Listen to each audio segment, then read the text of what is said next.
ഈ വനിതാ രത്നം ആങ്കർ ചെയ്യുമ്പോ എങ്ങനെയുണ്ടായിരുന്നു എക്സ്പീരിയൻസ്? വളരെ മനോഹരമായിരുന്നു. രണ്ട് പുരുഷന്മാരെ ഉണ്ടായിരുന്നുള്ള ആ ഷോയില്, ഞാനും മുരളീമേനനും, ബാക്കി ചുറ്റും എല്ലാ സ്ത്രീകളും. എനിക്ക് ആ ഷോയിൽ കിട്ടിയ ഏറ്റവും വലിയൊരു എക്സ്പീരിയൻസ്, ഞാൻ സ്റ്റേജ് ഷോ ആങ്കർ എന്ന രീതിയിൽ ഞാൻ ഇൻഡസ്ട്രിയിൽ വന്നതല്ല. ഞാൻ ആക്സിഡന്റൽ ഒരു എന്താ പറയുക ആങ്കറാണ്. കാരണം ഞാൻ ബേസിക്കലി ഒരു സിംഗറാണ്. ഞാൻ പാടാൻ ഇഷ്ടപ്പെടുന്ന, പാട്ടിലൊരു ക്രിയേറ്റിവിറ്റിയും പ്രൊഫഷണൽ ലൈഫ് ഉണ്ടാക്കാൻ വന്ന ഒരാളാണ്. സ്ക്രിപ്റ്റഡ് ആയിട്ടുള്ള ഒരു ഷോ ഒക്കെ എനിക്ക് ചെയ്യാൻ പാടാ.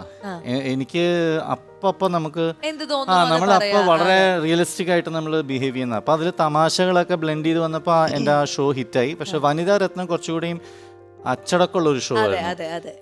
പിന്നെ കണ്ടസ്റ്റൻസിനെ റിലാക്സ് ചെയ്യിപ്പിക്കുക എന്നുള്ളൊരു ഉത്തരവാദിത്തമുണ്ട്.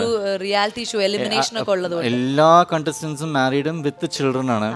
അപ്പോൾ ചിലത് അവിടെ കിടന്ന് കീന്ന് കിടന്ന് കീറുണ്ടാവും. അതിന് പാല് കൊടുക്കുക, ഭക്ഷണം കൊടുത്തിട്ട് കിടത്തിയിട്ട് ഹസ്ബൻഡ് കയ്യിൽ ഏൽപ്പിച്ചിട്ടാണ് ഇവിടെ വന്ന് ഡാൻസും ബഹളവും കോമഡിയൊക്കെ ചെയ്യണേ.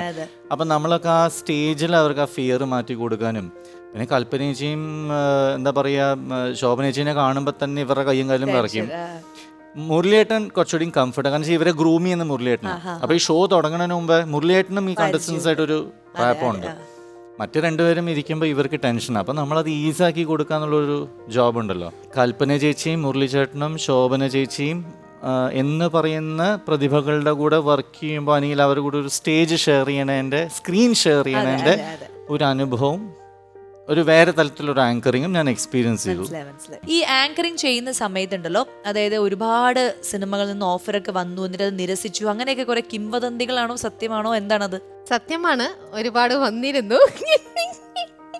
അവരൊക്കെ സൗന്ദര്യം കണ്ടിട്ട് വിളിച്ചതായിരിക്കും. അവർക്ക് നശിപ്പിച്ചതാണോ എല്ലാം? അല്ല, ഞാനോ വരുന്നതിന് മുമ്പ്, അല്ല കല്യാണം കഴിഞ്ഞും ചോദിച്ചിട്ടുണ്ട്, കല്യാണത്തിന് മുന്നേ ചോദിച്ചിട്ടുണ്ട്. പക്ഷെ എനിക്കെന്തോ എന്തിനാ വെറുതെ പേര് കളയണേ.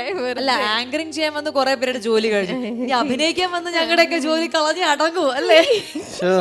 ഇനി ഞാൻ പറയട്ടെ, അതായത് അന്ന് നിരസിച്ച ഒരു ഓഫർ, അതായത് ഇപ്പൊ വീണ്ടും അത് ഇമാജിൻ അത് വീണ്ടും വരികയാണെന്ന് വിചാരിക്കും. അന്ന് ചെയ്ത സിനിമയുടെ സെക്കൻഡ് പാർട്ട് ഇപ്പൊ വിളിച്ചാലും പോവില്ല?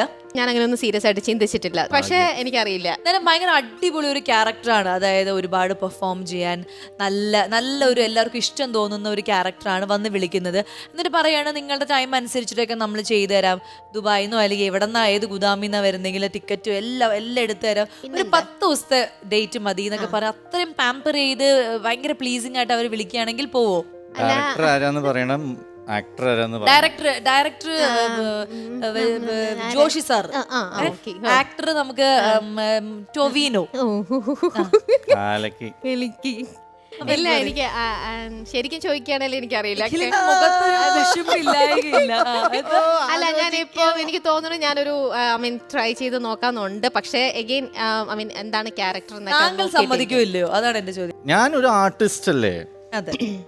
ഞാൻ ഒരു കാരണവശാലും ഐ ഷുഡ് നോട്ട് അല്ല, ഒരാളുടെ ക്രിയേറ്റിവിറ്റി ഒരു കാരണവശാലും ഞാൻ അത് ഇവളോട് ഞാൻ പറഞ്ഞിട്ടുണ്ട്. എന്ത് ക്രിയേറ്റിവിറ്റിയിൽ എന്ത് വേണമെങ്കിലും ചെയ്യാം, അപ്ഡേറ്റഡ് ആവണമെന്ന് മാത്രമേ എനിക്കുള്ളൂ. അതിപ്പോൾ അവളുടെ അവതരണത്തിൽ ഞാൻ പറയുന്ന അവതരണ ശൈലിയിലെ കുറിച്ച്, കാരണം ഇപ്പോഴത്തെ ട്രെൻഡ് അനുസരിച്ച് നമ്മളും കുറച്ച് മാറ്റങ്ങളൊക്കെ കണ്ടുപിടിക്കൂ. സ്വാസിയുടെ ഒക്കെ എപ്പിസോഡുകൾ കാണൂ, റെഡ് കാർപ്പറ്റ് കണ്ടിട്ട് അങ്ങനെ. എന്നിട്ട് അപ്പൊ ഞാൻ ഒരു കാരണവശാലും ഞാനൊരു തടയിടില്ല.